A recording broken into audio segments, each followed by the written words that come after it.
오늘 거룩한 주일에 귀한 복된 은혜의 자리에 동참한 우리 성도님들을 주님의 이름으로 축복합니다. 이 시간 말씀을 듣기 전에 먼저 옆에 사람과 인사하고 축복의 시간을 갖습니다. 사랑합니다. 축복합니다.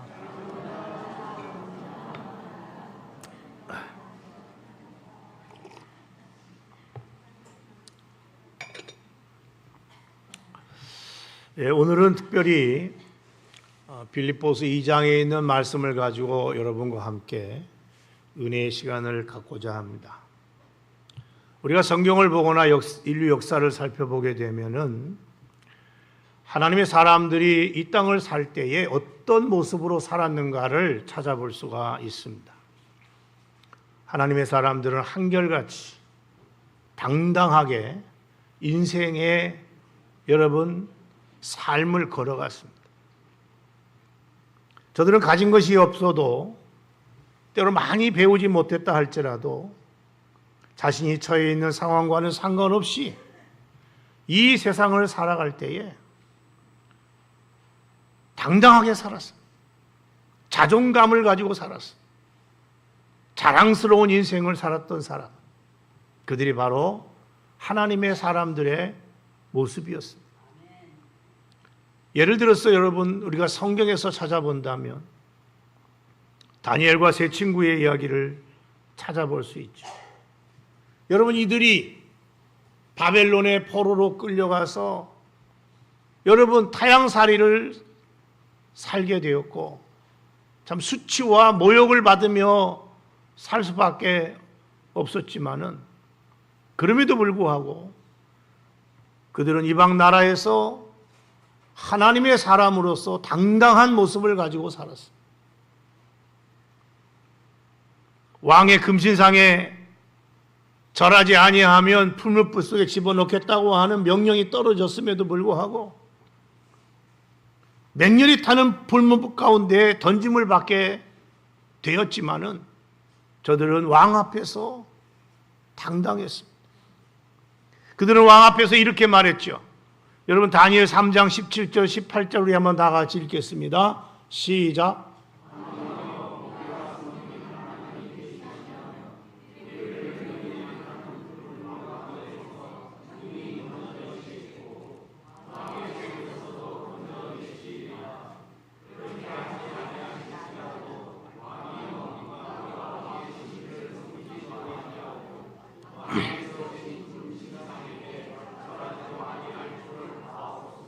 아멘. 저들은 왕 앞에서 이렇게 말합니다. 왕이요, 우리는 당신의 금신상에게 절하지 않겠습니다. 하나님이 계시다면 풀무불에 우리가 들어가도 우리를 살려주겠지만 혹 살려주지 않는다 할지라도 우리는 당신의 금신상에게 절하지 않겠다는, 저들은 신앙의 절개를 지켰어. 죽음 앞에서도 얼마나 당당하게 저들이 행동했는가를 우리는 찾아볼 수 있습니다. 여러분, 다니엘 세 친구만 그랬어요? 아니에요. 여러분, 구약에 보게 되면 왕후 에스더라는 여인이 있지요. 하만의 모략에 의해서 이스라엘 민족 전체가 죽음을 당할 수밖에 없는 어려운 상황 가운데 빠졌을 때에 그 삼촌 모르도게가 말합니다. 너 이 나라를 위해서 네가 할 일이 있지 않느냐? 해라. 그때에 에스더가 왕 앞에 나가지도 못하고 나가면 죽을 수 있어요. 그러나 내가 왕 앞에 나가겠습니다. 그러면서 그거 한 말이 뭐죠? 죽으면 죽으리다. 내가 죽게 되면 죽겠습니다. 당당하게 여러분 고백을 하고 왕 앞에 나갈 때에 하나님의 은혜가 여러분 에스더를 통해서 이스라엘 민족에게 나타나므로 이스라엘 민족이 죽음의 위기에서 건짐을 받고 그때 생긴 절기가 우리가 잘 아는 불임절이라는 절기 아닙니까? 신약에도 보게 되면 여러분 초대교회 7 집사 가운데 스데반이 하나님의 은혜를 입고 열심히 복음을 전하지 않았어요? 이 복음을 전하는 일 때문에 스데반은 유대인들에 의해서 여러분 돌에 맞아 순교를 당하는 그러한 모습을 우리가 찾아보게 됩니다. 돌을 들어서 자기를 죽이려고 할 때에 보통 사람 같으면 얼마나 여러분 겁나겠어요. 두려운 일이 아닙니까? 그런데 여러분, 스데반은 두려워하지 않았어요. 여러분, 겁내가지고 떨지도 않았어요. 아니, 도리어 자기를 향해서 돌을 던지는 그 사람들을 향해서 하나님 앞에 이렇게 이야기합니다. 기도합니다. 아버지여, 이 죄를 저들에게 돌리지 마옵소서. 이러한 스데반의 모습을 성경이 어떻게 표현하고 있죠? 사람들이 스데반의 모습을 보고 그 모습을 성경이 이야기할 때에 성경은 이렇게 말하고 있습니다. 그 얼굴이 천사의 얼굴과 같더라.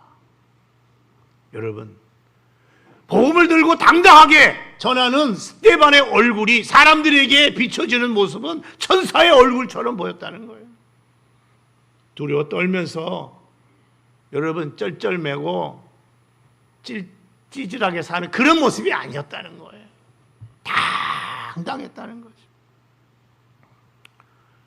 여호수아가 이스라엘 민족을 이끌고 가나안 땅을 들어갈 때에 여러분 전쟁이 필요하지 않습니까? 저들을 정복해야 돼요.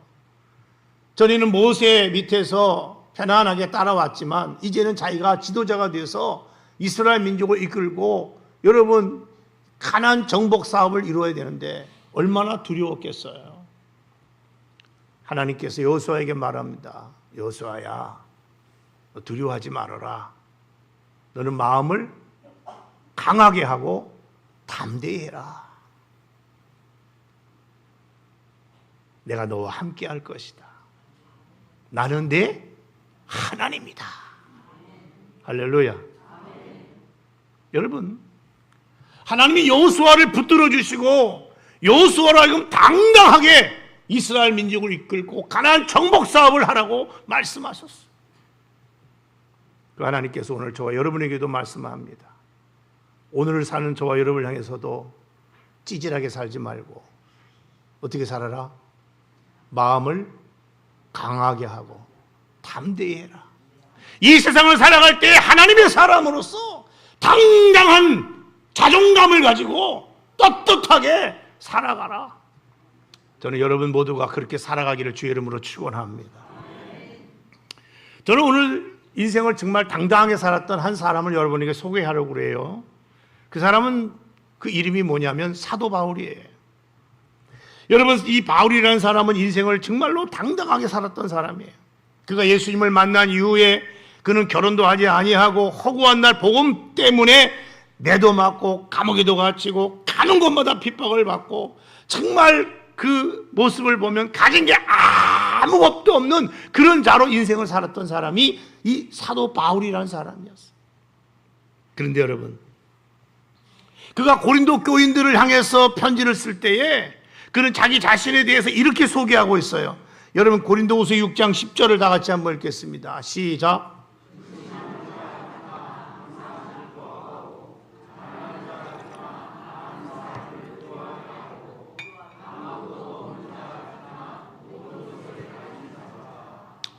바울이 여러분 고린도 교인을 향해서 뭐라고 말하죠?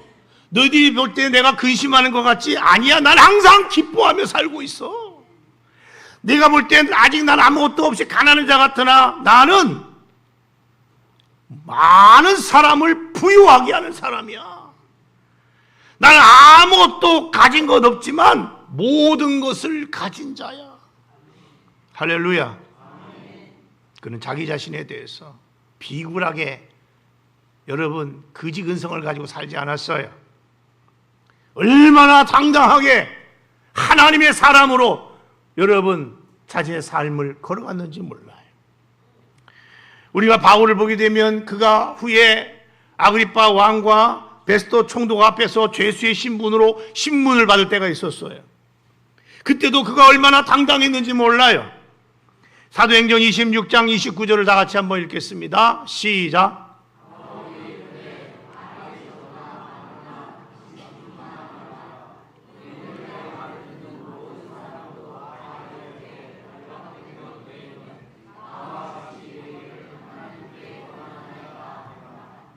죄수가 말이에요. 왕과 총독 앞에서 지금 뭐라고 얘기했어요? 날 좀 불쌍히 여겨주세요. 날 좀 한번 봐주세요. 이게 아니에요. 당신들도 내가 이렇게 묶여 있는 것, 죄수의 몸으로 되어 있는 것 외에는 다 나처럼 되기를 원합니다. 왕도 나처럼 되기 원하고, 나처럼 살기 원하고, 총독 당신도 나처럼 살기를 원합니다. 여러분, 죄수가 왕 앞에서, 총독 앞에서 지금 그렇게 말하고 있는 거예요. 바울은요, 그의 삶을 어떻게 살았는가를 알 수 있죠. 그런 그 삶을 당당하게 살았어요. 가치 있는 삶을 살았어요. 여러분, 히브리에는 시간을 얘기할 때 두 가지 시간이 있다고 그랬어요. 하나는 크로노스의 시간이 있고, 하나는 카이로스의 시간이 있다고 그랬죠. 크로노스의 시간은 그냥 흘러가는 시간이에요. 우리가 지금 살아가는 일, 흘러가는 시간, 의미 없이 그냥 흘러가는 시간을 말하죠. 카이로스 시간은 뭐예요? 가치 있는 시간, 의미가 있는 시간, 복된 시간, 귀한 그런 시간들, 하나님 앞에서 정말로 자랑스러운 시간들, 이걸 카이로스의 시간이라고 그래요. 여러분, 바울은 어떤 시간을 살았다는 거예요? 크로노스의 시간을 살았다는 거예요? 아니요, 카이로스의 시간을 사는 거예요. 그는 하루하루 인생을 걸어가면서 그 인생을 가치 있게 살았고, 의미 있게 살았고, 떳떳하게 살았고, 하나님 앞에서 자랑스러운 그런 삶을 살아갔다는 말씀인 거지. 오늘 본문에도 보게 되면 바울의 당당함을 찾아보게 돼요. 여러분, 빌립보 성도들에게 편지를 하면서 나의 다름질이 헛되지 아니하고 수고도 헛되지 아니하므로 그리스도의 날에 내가 자랑할 것이 있게 하려 함이라. 빌립보 성도들로 하여금 그리스도의 날에 자신의 자랑거리가 되게 해주세요. 그렇게 얘기하고 있는 거예요. 빌립보 성도들이요, 당신들이 주님의 날, 그리스도의 날에 나의 자랑거리가 되게 해달라. 그런 말인 거예요. 이것을 보게 되면 지금 바울은 감옥에 갇힌 자였는데 감옥에 갇힌 자의 모습이 아니에요. 여러분, 하나님은요, 오늘 이 말씀을 통해서, 바울을 통해서 저와 여러분이 이 시대를 살아갈 때에 이 바울처럼 당당하게 살기를 원하신다는 사실을 믿으시기 바랍니다. 남보다 가진 것이 비록 많지 않다 할지라도, 아니 배움이 조금 적다 할지라도, 때로는 내가 지금 좀 어려운 상황 가운데 있다 할지라도 바울처럼 내 안에 계신 그 주님 때문에 당당하게 인생을 살아가는 저와 여러분이 되기를 주님의 이름으로 축원합니다. 그렇습니다. 하나님의 사람은 어떤 상황 가운데 있을지라도 당당하게 살 수 있어야 됩니다. 의미 있는 삶을 걸어갈 수 있어야 됩니다. 보람 있게 하나님 앞에 살아가는 자가 되어야 할 줄로 믿습니다. 16절 하반절을 보게 되면 그리스도의 날에 내가 자랑할 것이 있게 하려 함이라 그랬어요. 바울은 지금 그리스도의 날에 빌립보 성도들이 하나님 앞에서 자기의 자랑이 될 것을 원하고 있음을 알 수 있어요. 그래서 자신이 전한 복음을 듣고 자신에게 양육받은 이 빌립보 교회 성도들이 자신의 자랑의 멸관이 됐으면 좋겠다. 그렇게 되기를 원한다. 그렇게 말하고 있는 거예요. 그러니까 여기서 우리는 무엇을 깨닫게 됩니까? 바울에게 있어서의 자랑은 돈이 아니에요. 뭐 부자로 사는 게 아니에요. 명예도 아니었어요. 바울에게 있어서 최고의 자랑은 무엇인가 하면 사람이었어요. 말씀을 따라 사는 성도들이 바울의 자랑거리였다고 말이야. 어그러지고 거스리는 세상 속에서도 흠없고 순전한 하나님의 자녀로 살아가는, 빛 가운데로 살아가는 그 성도들이 하나님 앞에서 바울에게는 자랑거리야 되었다는 것입니다. 맞습니다. 오늘날도 저는 그렇게 생각해요. 여러분, 목회자의 보람과 자랑은 얼마나 큰 교회를 만들었느냐가 아니라고 저는 생각해요. 얼마나 많은 사람을 대상으로 목회하고 있느냐, 저는 그것이 아니라고 생각해요. 진정한 여러분 자랑과 성공은 그리스도 예수의 날에 하나님 앞에서 자랑할 수 있는 신실한 성도들이 많은 것, 그것이 목회자의 자랑이 돼요. 여러분, 하나님을 믿는 신실한 성도가 많아지는 것을 여러분 보는 것이 주님 앞에서 목회자의 자랑이라고 말해요. 복음에 합당한 삶을 사는 성도들이 많은 것, 그것이 주님 앞에 목회자가 자랑할 수 있는 내용이 된다고 말이에요. 그렇습니다. 주님 앞에서 구원받은 그 사람들이 바로 나의 자랑이 되는 것입니다. 여러분들이 전도해서 한 영혼 이 교회 안에 많은 영혼들이 채워지는 것, 여러분 그것이 하나님 앞에서 나의 자랑이 되는 것이고 여러분의 자랑이 되는 것입니다. 믿습니까? 믿습니까? 그러니까 여러분 다른 거 없어요. 주님 앞에서 자랑할 성도들이 많은 목사가 성공한 목사인 거예요. 할렐루야. 그것은 저만이 아니고 여러분에게도 마지막 날에 주님 앞에 자랑할 수 있는 삶이 되어지고 자랑할 수 있는 사람들이 여러분에게 많아지기를 주님의 이름으로 축원합니다. 많은 여러분 사람들이 무엇을 자랑할 것인가 생각할 수 있지만 저는 이렇게 말씀드리고 싶어요. 먼저는 내 가정의 자녀들이 그리스도의 날에 나의 자랑이 될 수 있어야 돼. 하나님, 주께서 내가 이런 자녀들을 줬는데 내가 이 자녀를 믿음으로 잘 키웠습니다. 그것이 주님 앞에 나의 자랑이 되는 거예요. 내가 가르친 제자들이 그리스도의 날에 나의 자랑이 될 수 있어야 돼. 저는 지금까지 목회하면서 많은 제자들을 키웠어요. 어떤 제자들은 안타깝게도 이단에 빠진 제자들도 있어요. 어떤 제자들은 그냥 무의미하게 그럭저럭 신앙생활을 하는 자녀들도 있어요. 제자들도 있어요. 어떤 제자들은 정말 자기가 맡은 교회에서 기둥처럼 쓰임받는 그런 제자들이 있어요. 그 제자들이 저는 하나님 앞에서 나의 자랑인 거예요. 내가 하나님 앞에 섰을 때에 내가 양육한 그 제자들이, 그 모습들이 하나님 앞에서 뿌듯한 나의 자랑이 되는 거예요. 할렐루야. 여러분도 마찬가지예요. 선생님들도 마찬가지예요. 여러분이 가르치고 있는 어린 생명들, 학생들, 그들이 장차 이 땅에서 믿음으로 잘 성장했을 때 여러분의 자랑이 된다는 사실을 기억할 수 있기를 바랍니다. 또 나와 함께 믿음의 삶을 살았던 지체들이 나의 자랑이 될 수 있어요. 내게 맡겨준 구역원들이 나의 자랑이 될 수도 있고 전도 회원들이 나의 자랑이 될 수 있습니다. 여러분이 전도한 영혼들이 나의 자랑이 될 수 있어야 돼요.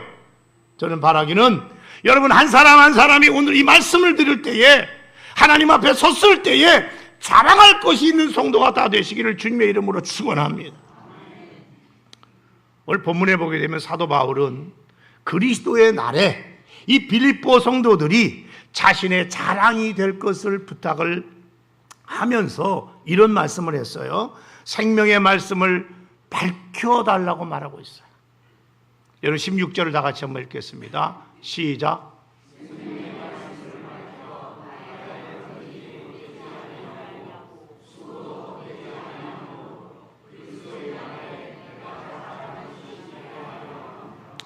여기서 말하고 있는 생명의 말씀은 뭘 의미하냐면 그리스도의 복음을 말합니다. 그래서 요한일서 1장에서 예수 그리스도를 가리켜서 뭐라고 말했냐면 태초부터 계신 생명의 말씀이라고 계시했어요. 여러분 요한일서 1장 1절을 다 같이 한번 읽겠습니다. 시작.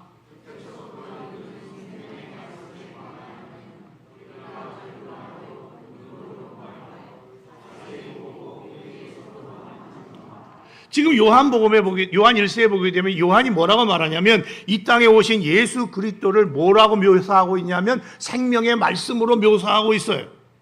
그래요. 여러분 예수 그리스도는 말씀이 육신이 되어서 우리 가운데 오신 분인 걸 믿으시기 바랍니다.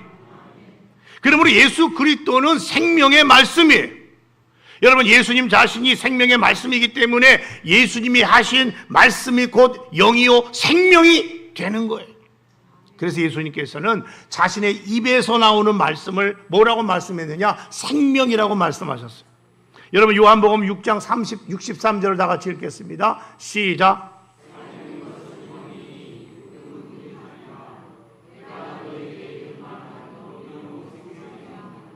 내가 너희에게 이른 말, 예수의 입을 통해서 나오는 그 이른 말, 말씀하신 내용, 그 말씀은 뭐라? 영이요, 생명이라고 그랬어요.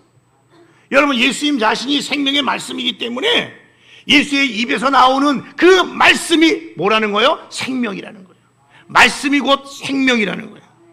왜 예수의 복음, 예수의 입에서 나오는 말씀이 여러분 생명인 줄 아세요?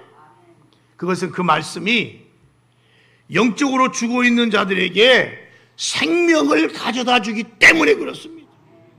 그래서 여러분 생명의 말씀을 듣게 되면, 여러분 복음을 듣게 되면 어떤 일이 벌어지느냐? 죽은 영혼이 살아나는 역사가 일어나요. 여러분, 말씀은 죽은 영혼을 소송하게 만드는 걸 믿으시기 바랍니다.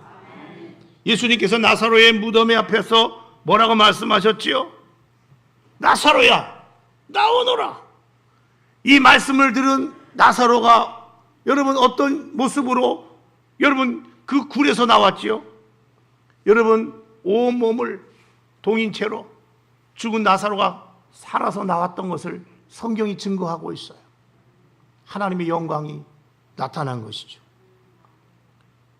주님의 말씀에, 그 말씀이 임할 때에 죽은 나사로가 살아난 거예요. 구약에 보게 되면 여러분 에스겔서 37장에 에스겔 골짜기에 마른 뼈들이 살아나는 역사가 일어났다고 성경이 이야기하고 있어요. 어떻게 마른 뼈들이 살아나서 하나님의 군대가 되었다고 그러죠? 선지자가 하나님의 말씀을 대언하였을 때, 생명이 되는 하나님의 말씀을 대언할 때에 하나님의 생기가 들어가서 마른 뼈들이 살아나서 하나님의 군대가 되었다고 말하고 있어요.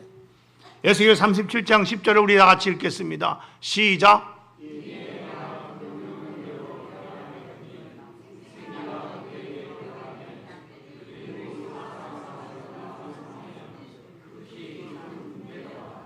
그렇습니다. 여러분, 그리스도의 복음, 하나님의 말씀은 생명인 걸 믿으시기 바랍니다. 그래서 이 말씀을 들으면 어떤 일이 벌어지는가 하면 죽은 영혼이 살아나게 됩니다. 잠자는 영혼이 깨어나게 됩니다. 말씀을 듣게 되면 무디어진 심령들이 여러분 새롭게 되는 줄 믿으시기 바랍니다. 근데 사도 바울이 오늘 본문에 보게 되면 빌립보 교회 성도들에게 이렇게 말했어요. 생명의 말씀을 밝히라고 말해요. 여러분, 생명의 말씀을 밝히라는 말이 무슨 말일까요? 그것은요, 내가 그 말씀을 든든히 붙잡고 그 말씀을 드러내는 삶을 사는 것을 말하는 거예요. 그럼 왜 우리는요, 이 생명의 말씀을 굳게 붙들어야 되고, 그리고 그 말씀을 붙들고 살아야 될까요? 거기에 두 가지 이유가 있어요. 첫째는 이 생명의 말씀을 붙들어야 나의 구원을 이루어갈 수가 있기 때문에 그렇습니다. 여러분, 우리는 은혜로 구원을 받았는데, 은혜로 구원을 받은 자들은 날마다 그 구원받은 그 구원을 이루어 가라고 말씀하고 있어요. 근데 여러분, 우리의 구원을 이루기 위해서는요, 두 가지가 필요해요. 첫째로 항상 복종해야 돼요. 12절 하반절을 다 같이 한번 읽겠습니다. 시작.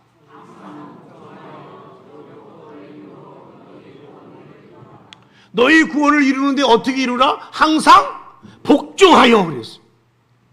두 번째로는 원망과 시비가 없는 삶을 살아야 돼요. 14절을 다 같이 한번 읽겠습니다. 시작.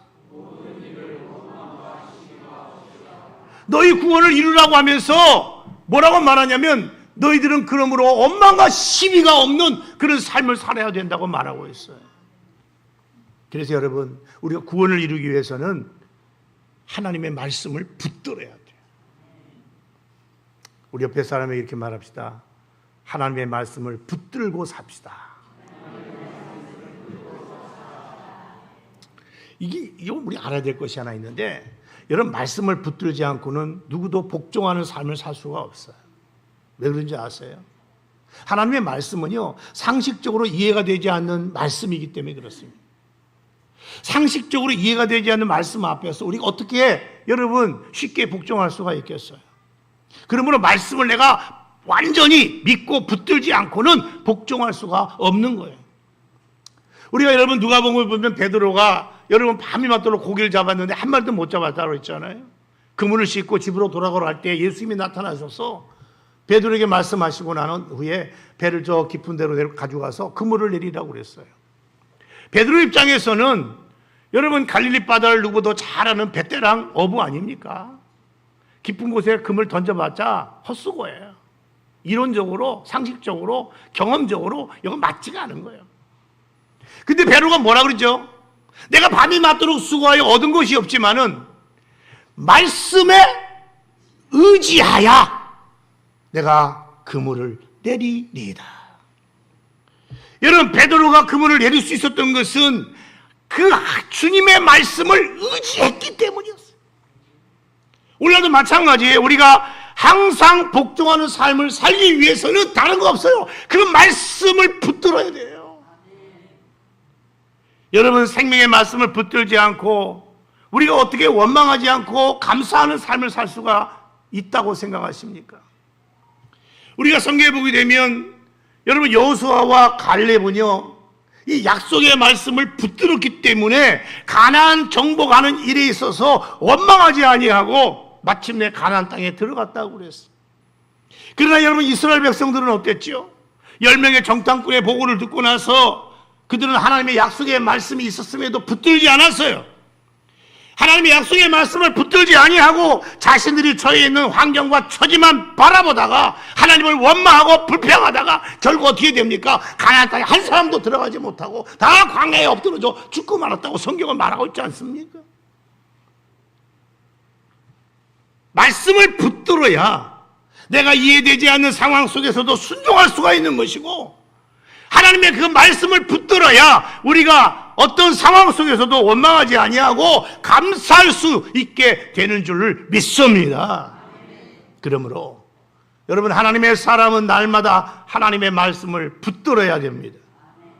우리가 여러분 이 땅을 살아가면서 때로 큐티하는 것이 있는데 왜 큐티를 합니까? 단지 성경을 알기 위해서가 아니라 그 하나님의 말씀을 붙들기 위해서.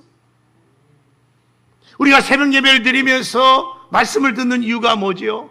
마찬가지요. 말씀을 붙들고 기도하기 위해서 아닙니까? 사실 우리가 인생을 살아가면서 여러분 말씀 이외에 붙들 수 있는 게 뭐가 있다고 생각해요? 아무것도 없어요. 인생을 살아가면서 여러분이 붙들고 있는 게 있습니까? 무엇이 있습니까? 돈입니까? 명예입니까? 권력입니까? 부모입니까? 혹시 자신을 붙들고 사시는 분은 안 계십니까?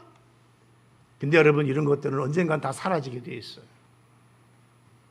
그러므로 우리가 이 세상을 살아가면서 하나님의 사람으로 진짜 붙들어야 할 것이 있다면 그게 뭘까? 영원한 하나님의 말씀밖에 없음을 믿으시길 바랍니다. 그러므로 하나님의 사람은요, 이 세상을 살아갈 때에 늘 말씀을 붙들고 씨름해야 되고, 말씀을 붙들고 기도할 수 있어야 되고, 말씀과 함께 동행할 수 있어야 하는 거예요. 우리가 말씀을 붙들고 살아야 될 또 하나의 이유가 있는데 그게 뭔지 아세요? 오늘 성경은 이렇게 말하고 있어요. 다름질과 수고가 헛되지 않게 하기 위해서라고 말합니다. 여러분 16절을 다 같이 한번 읽겠습니다. 시작.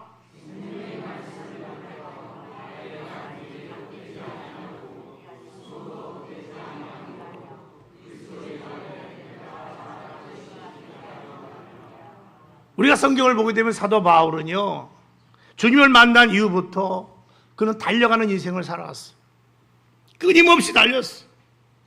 저는 예수를 만난 사람들은 달려가는 인생을 이 바울처럼 살아야 된다고 생각합니다. 바울은 예수를 만나고 난 이후에 끊임없이 달렸어요.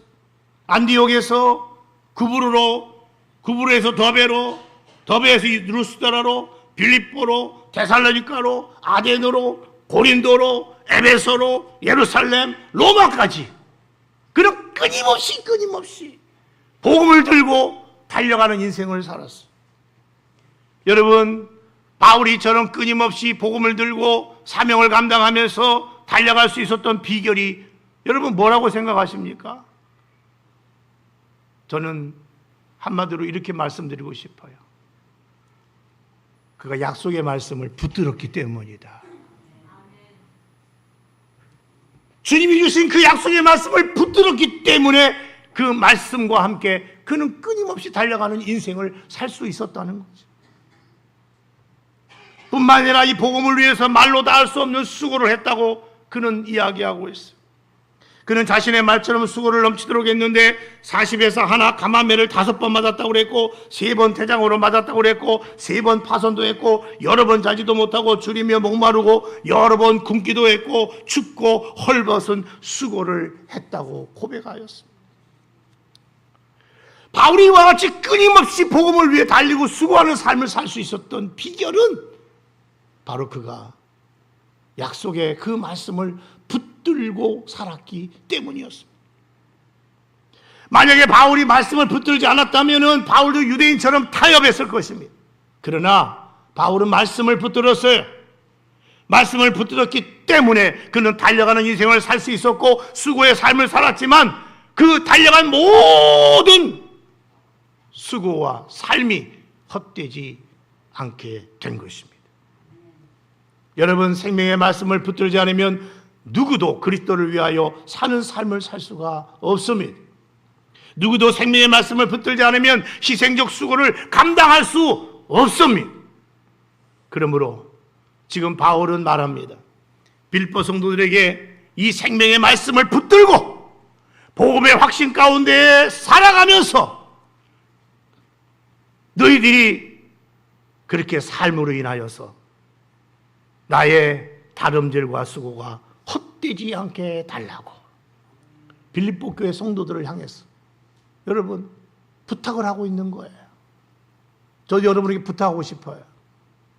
이 땅을 살아가면서 주의 강단에서 선포되는 말씀을 들으며 그 말씀을 붙들고 복음의 확신 가운데 사명을 감당하면서 끝까지 승리할 수 있기를 바랍니다. 그것이 저의 부탁이며 장차 제가 주님 앞에 섰을 때에 하나님 앞에 나의 자랑이 되는 거예요. 할렐루야. 마지막으로 우리는 이 16절에서 바울의 종말론적인 삶을 잠시 좀 살펴보고자 합니다. 바울은 빌립보 교회 성도들에게 16절 하반절에서 이렇게 말했어요. 그리스도의 날에 내가 자랑할 것이 있게 하려 함이라. 그리스도의 날이라고 그랬죠. 여기서 말하는 그리스도의 날은 최후 심판의 날을 말합니다. 다시 말하면 우리 주님이 재림하시는 날을 의미할 수 있습니다. 그 마지막 날 백보자 심판대 앞에서 심판받는 날이라고 할 수 있습니다. 그 마지막 그 심판의 자리에 섰을 때에 나로 자랑할 것이 있게 좀 해달라. 이것을 보게 되면 바울은 종말론적인 신앙의 자세를 가지고 있었다는 것을 알 수 있어요. 바울은 당장 눈앞의 일만 생각하면서 허겁지겁 인생을 살아가는 그런 사람이 아니었어요. 바울은 인류의 역사가 끝나는 날 하나님 앞에서 자신의 인생이 어떻게 평가될 것인가를 늘 생각하면서 살았던 사람이었음을 알 수 있어요. 이것이 바로 종말론적인 삶인 것입니다. 여러분, 종말론적인 신앙이라고 하는 것은 오늘 나의 행동과 오늘 나의 결정에 대해서 마지막 날에 주님께서 어떻게 평가하실 것인가를 생각하면서 사는 것을 말하는 것입니다. 여러분, 사랑하는 성도 여러분, 저는 여러분들이 눈앞의 일만 생각하고 허겁지겁 인생을 살아가는 그런 사람이 되지를 원치 않습니다. 아무리 급하고 어려워도 오늘 나의 행동, 나의 선택에 대해서, 나의 결정에 대해서 우리 주님이 마지막 날에 나를 어떻게 평가하실 것인가를 생각하면서 살아가는 바울과 같은 이런 종말론적인 신앙을 가진 성도가 될 수 있기를 주의 이름으로 부탁을 드립니다. 여러분의 인생의 마지막 날 주님으로부터 어떤 평가를 듣기를 원하십니까? 우리는 언젠가 모두가 다 이 세상을 떠나가 여러분 주님 앞에 서야 할 사람들입니다. 그날에 여러분들은 어떤 사람으로 주님 앞에 서기를 원하십니까? 여러분 이 세상을 떠났을 때에 여러분 이 땅 사람들에게 어떤 사람으로 남아있기를 원하십니까? 사도 바울은 예수 그리스도의 날에 자신을 통해 복음을 듣고 가르침을 받았던 사람들이 주님 앞에서 자기의 자랑이 되기를 원했어요. 바울은 주님 앞에서 결코 세상의 어떤 부귀와 영화, 돈, 명예와 지위, 그것이 자랑이 되기를 바라지 않았어요. 주님 앞에 섰을 때에 여러분 우리의 영광스러운 기업, 우리의 자랑은 다른 거 아니에요. 사람이 앞에서도 말씀하셨던 것처럼 여러분의 자녀들이 주님 앞에 섰을 때 여러분의 진정한 자랑이 될 수 있어야 될 것입니다. 여러분이 가르치는 제자들이 주님 앞에 서는 그날에 진정한 자랑이 될 수 있도록 여러분 최선을 다해서 사명을 감당할 수 있는 자들이 되어야 할 줄로 믿습니다. 여러분과 교제를 나눈 사람들이 신앙이 잘 자라서 여러분이 전도했던 많은 구원받은 영혼들이, 아니 여러분들이 이 땅에서 여러분이 가지고 있는 소유를 가지고 어려운 사람들을 도왔던 그 모든 것들이 주님 앞에 섰을 때에 진정한 나의 자랑이 될 수 있는 그런 성도가 될 수 있기를 주의 이름으로 축원합니다. 그래서 저는 오늘 이 말씀을 듣는 우리 성도들이 주님 앞에 섰는 그날 그리스도 예수의 날에 신실한 믿음의 삶을 산 여러분 모두가 나의 자랑이 되기를 주의 이름으로 축원합니다. 여러분, 그러기 위해서 우리는 그날에 자랑거리가 있는 삶을 살아야 돼요. 주 앞에 서는 그날에 자랑거리가 있는 삶을 살아야 돼요. 그날에 부끄러워가지고 내가 왜 저렇게 행동했지? 내가 왜 저렇게 살았지? 내가 그때 왜 저렇게 부끄러운 짓을 하였지? 그게 아니고 내가 그때 참 선택을 잘했구나. 내가 그때 참 저기 있기를 참 잘했구나. 여러분, 자랑스러운 삶이 있는 모습, 어떤 모습이 여러분 자랑거리가 될 수 있을까요? 저는 가장 먼저 예배하는 나의 모습일 거라고 믿습니다. 주님 앞에서 예배하는 모습이 비춰진다면 여러분 그것이 얼마나 자랑거리겠어요. 얼마나 뿌듯하겠어요. 그러므로 여러분 우리는 매일매일 참된 예배자로 살아가는 것이 참 중요하다고 믿어요. 또한 누군가를 위해서 여러분 중보의 기도를 드리는 모습이 있다면 그 모습은 주님 앞에서 자랑거리가 될 수 있다고 저는 생각합니다. 그 어려운 삶을 살고 있는 그 누군가를 위해서, 도움이 필요한 그 누군가를 위해서 내가 기도하는 그 모습은 여러분 결코 주님 앞에서 자랑거리이지 부끄러운 모습이 아니라고 생각해. 또 내가 하나님의 나라를 위해서 열심히 사람들에게 전도하는 모습이 주님 앞에서 비춰질 때에 그 모습은 분명히 주님 앞에서 자랑거리라고 저는 믿습니다. 아니 주를 위해서 교회에 여러분 주께서 맡기신 사명을 감당하며 열심히 섬기는 자로 살아가는 그 모습들은 분명히 주 앞에 섰을 때에 뿌듯하게 주님 앞에 나의 자랑거리로 비춰질 것이라고 저는 믿습니다. 또 하나님을 찬양하며 영광을 누리는 자리에 함께 동참해서 함께 찬양하는 그 모습도 여러분 주님 앞에 자랑스러운 모습이 될 거라고 저는 믿습니다. 언젠가 주님 앞에 섰을 때 우리의 삶이 파노라마처럼 펼쳐지게 될 것입니다. 그때 우리는 내가 거기에 있음을 자랑스럽게 주님과 함께 바라볼 수 있는 자들이 될 수 있어야 될 줄로 믿습니다. 그러므로 오늘 바쁜 일이 있더라도 오후 2시에 이 찬양의 자리에 되도록이면 여러분 참여할 수 있기를 바랍니다. 오늘 일부 예배 드린 성도들한테도 제가 말씀을 했습니다만 은혜의 자리에는 안 빠지는 것이 좋아요. 믿습니까? 옆에 사람을 이렇게 말합시다. 꼭 참여합시다. 네, 말만 해놓고 안 오는 사람들은 얄미운 사람들이요. 말씀을 맺겠습니다. 우리 한번 다 같이 기도하십시다.